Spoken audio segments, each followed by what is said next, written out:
আমাদেরকে আমাদের বাড়ির একটু বাগান দেখাই।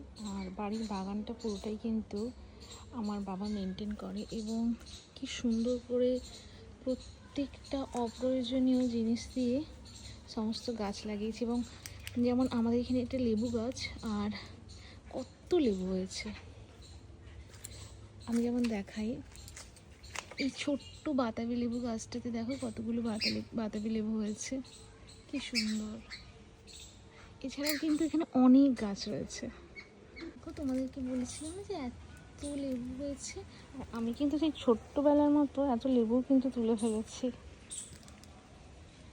আমি এক্ষুনি বললাম না যে সমস্ত অপ্রয়োজনীয় জিনিস দিয়েও কিভাবে একটা ফার্ম তৈরি করা যায়, আর সত্যিই আমার বাবাকে না দেখলে সেটা বোঝাই যায় না। এত সুন্দর করে প্রত্যেকটা জিনিস, ফেলে দেওয়া জিনিস দিয়েই কিন্তু গাছ লাগিয়েছে।